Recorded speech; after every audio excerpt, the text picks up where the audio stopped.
I know what this is, and I'm super stoked on it. I love when I get a package like this in the mail because, you know, there is no mistaking it for what it is. Now, I've ordered from this person before, and they always package their stuff very, very nicely, and I really, really appreciate it. So, you guys may know this about me. You may not.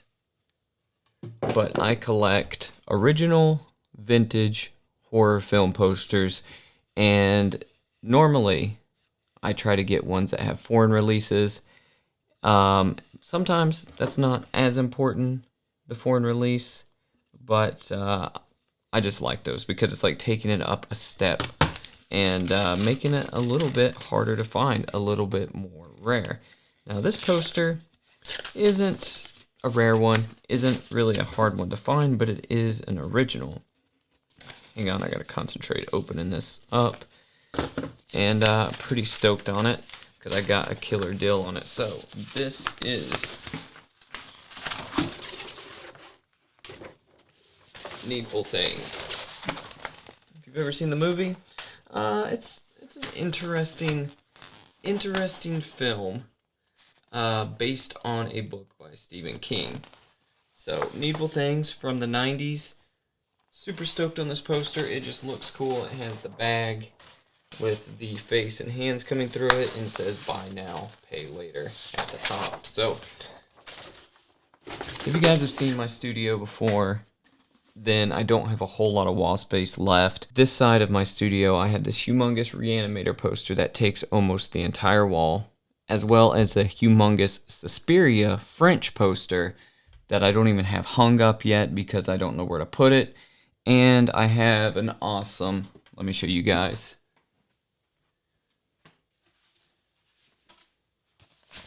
Original New York Ripper poster from, I believe this is, I don't know what language this is. Turkish maybe? But yeah, I can't remember. I'd have to look it up. I don't remember where that's from. And this one is really, really delicate. So I need to get this one put in a frame because generally I frame all my posters. Now the big Reanimator one is too big to frame. That's like a 5 by like 4 foot tall poster. This one, I'm not so sure if I'm going to frame it or not, just for the simple fact that it's not like really a rare poster, even though it's cool and I like it. Don't know if I'm going to frame it or not, but most of mine are in frames. I have a Japanese The Birds poster, Alfred Hitchcock's The Bird poster, and that is my pride and joy. And then I have a Spanish The Exorcist. I have a Turkish Inferno. I have Drive-In Massacre. I don't know. I have a bunch of different posters and frames around my house. So I don't know. I don't know if this one dictates a frame or not, or where I'm going to put this, but the seller hit me up, offered me a crazy deal on this, so I had to jump on it. So it is Thrifting Thursday, speaking of posters and old stuff. My wife, Tawny, she's sick still, so I don't know if we're going to be thrifting today, and if we don't, this will be the first Thrifting Thursday that we've probably missed in a year, so we may or may not thrift. I don't know really how she's feeling. She's still in bed. So there are a couple things I want to get done today. And one of which is I want to find a good fall time Fujifilm preset for my X Pro 3. And I would also like to do more FPV flying today. Now, the other day I was flying the DJI FPV drone. I really like this one because it flies fast. And, you know, I guess if you're going to do acro flying and you're not into building your own drones, that is the sort of drone you want to fly. But really my favorite is the DJI Avata, this little Cinewhoop drone. I want to fly this one today and fly this in manual because I don't do that enough. This one is a lot of fun. If I would recommend one drone that somebody buys, just overall, whether it comes to cinematic drones, FPV drones, or anything like that, it would probably be a Cinewhoop style drone. And I would probably say start here before you start getting into ones that you build yourself. So just my 2 cents around drones. But let's see if we can find us a good Fujifilm preset for the fall. So after I find the preset I'm looking for, we've got a couple other things we got to get done today. One of which is I need to make a run to the store so I can get some supplies for the video for tomorrow. That video, I'm going to be showing you guys how to do some simple and practical special effects on a budget for your horror films. So let's go ahead and let's look at Fujixweekly. This is the website for any type of Fujifilm film simulations or presets. This is what you want to be using. So let's go here to where we can search. Let's type in fall. Let's see what comes up. I'm sure there's something on here. Cool. Look, he has a blog post from last year, Richie, and he is 10 film simulation recipes for fall. Kodachrome 25, vintage Kodachrome. Let's see, Elite Chrome. Which one of these do I want to try? Here's the sensor I've got. Same sensor that's in the X100V. So Kodachrome 25. Oh, the X Pro 3 and the XE4 have the same sensor. So this is like a warm look here. It's kind of nice.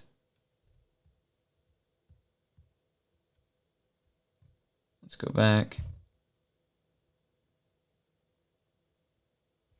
That Reggie's Portra looks good.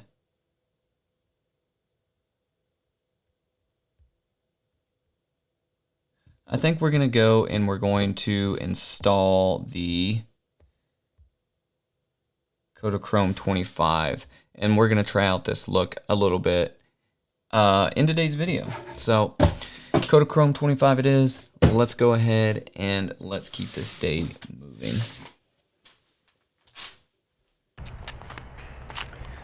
So I don't know if you've ever paid attention to the drone videos that I put up flying around my neighborhood, but right back here through the woods is a baseball field, and that's a minor league team.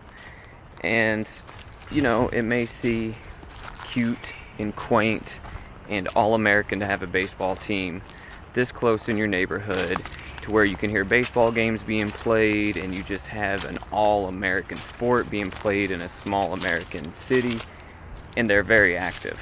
Seems good, right? Seems cool. Seems like a nice, quaint little American town that would make Stephen King inspired to write a novel. This is basically like, you know, Derry. But the problem is, these assholes on this baseball team, they come up here, and right where I'm pointing is the parking lot. And that parking lot is where they all park when they have games.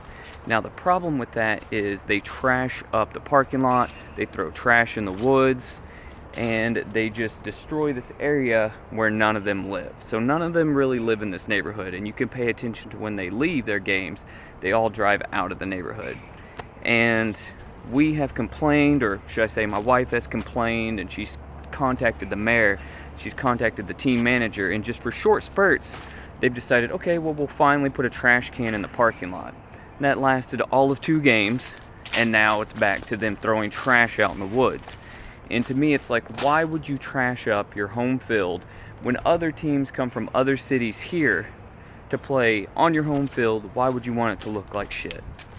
So I do not support this team. I do not support them playing here in my neighborhood, and it pisses me off beyond belief every time I see a baseball game, because I know that these irresponsible young adults, 20s, 30s, whatever, the team managers, all of these guys are just going to throw trash in the woods, you know, and there's literally nothing we can do about it because we've gone through every avenue of complaining.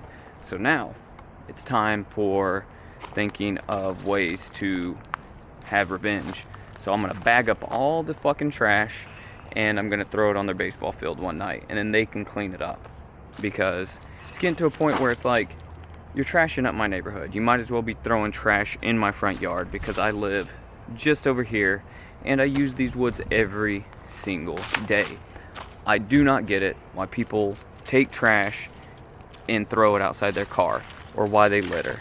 It's just, to me, it's just, that does not cross my mind, and I don't understand how it crosses other people's minds. So sorry for that rant, but they're currently playing a baseball game, and I just had to let you guys know. Other than that, it's an amazing day out here. Simon's enjoying it.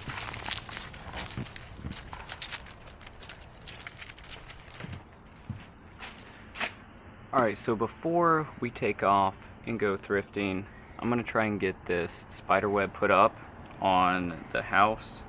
You know, it's a lit spider web. The only bad thing about this is how it was packaged, so hopefully it's not too tangled. But I got to get on the roof, I'm going to throw it off, and then I got to stake it down.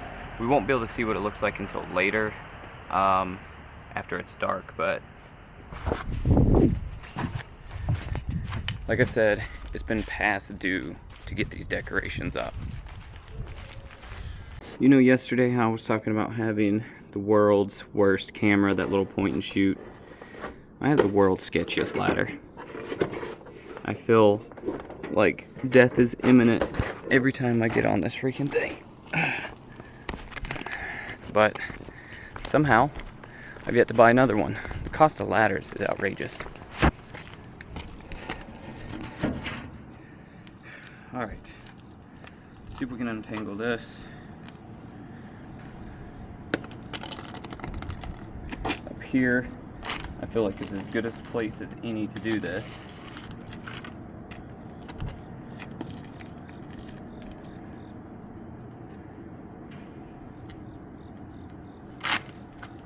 If you've ever tried to put up one of these spider webs, these big spider webs that go from your roof, or like from a tree, like the massively big ones, they are such a pain. They get tangled so easily that it's almost not even worth putting them up after the first year, to be honest with you. The frustration almost outweighs the benefit. So I still love this Insta360 Go 3, because right now the camera is just magnetized to the side of this piece of metal I have on my roof, you know, that's sticking out from my fireplace. I don't need a tripod. It's 2023, who needs a freaking tripod anymore? Alright.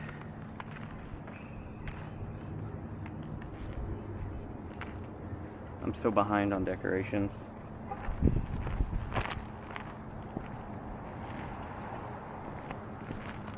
I don't even understand what's going on with this. Why is there so many ties? Okay, I gotta go hang this off the roof. Alright, well, okay, stay.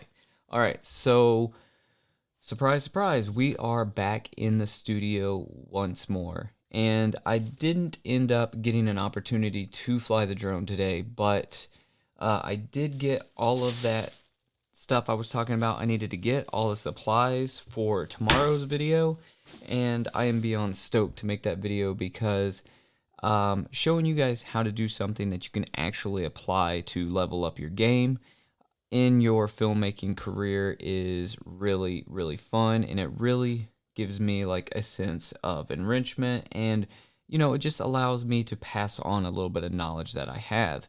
And I want to do a lot more things like that, you know, not just teaching tips, tricks, and tutorials on gear, but teaching tips, tricks, and tutorials on, you know, practical things like special effects makeup, or, you know, how to write a script, or, you know, how to write a shooting script, or how to direct a film, or cinematography basics, you know, or how to light for horror, that kind of stuff. You know, I think that will be, you know, something that's really helpful and something that I'm really passionate about. So expect some videos like that to come. And if you're like an avid watcher of the videos, I'm extremely sorry that you guys know Simon has a guest appearance in every single video. But these in-studio videos, Simon is always here under my desk or like 2 feet away from me, and this man has not been able to stop itching himself this entire summer. Does not matter how much flea medication you put on him, he's just itchy. He just has shaggy hair, he's just itchy. And he shakes his collar, and it always is just like in the background of the video. So it's just one of those things. Simon has to be in my studio with me, or he will sit there and he will paw the door till I let him in. So he is a part of the channel, and he's just letting you guys know he's right down there. So anyways, we did do a little bit of thrifting, not too much. We just hit the main stop and we went to one place for about 20 minutes, and that's really all we did. Like I said, she wasn't feeling too well, so we didn't really do our typical thrifting Thursday thing. But I did shoot a couple photos using that new Fujifilm recipe that I was talking about using, and I will put that down, the link to it down in the description. It's not my own. I probably will develop my own fall preset. I'm actually thinking about doing that now. And when I say preset, I don't mean like Lightroom preset. I mean Fujifilm film recipe. So if you have a Fujifilm camera, follow that link down in the description and check out the Kodachrome 25 by the dude over at Fujixweekly. It's a pretty solid one. I took this shot right here in my living room, and this shot in my haunted, creepy hallway in my house.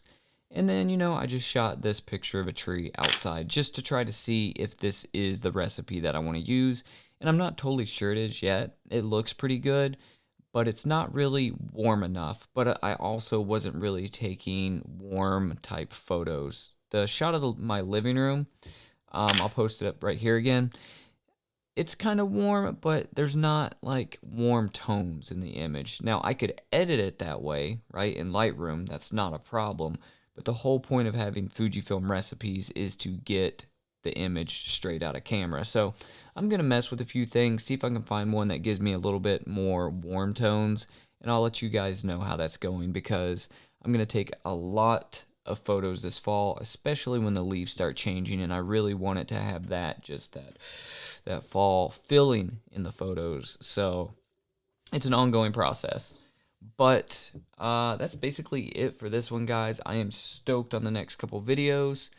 And as always, stay rad, just go shoot, and I'll see you tomorrow. See ya.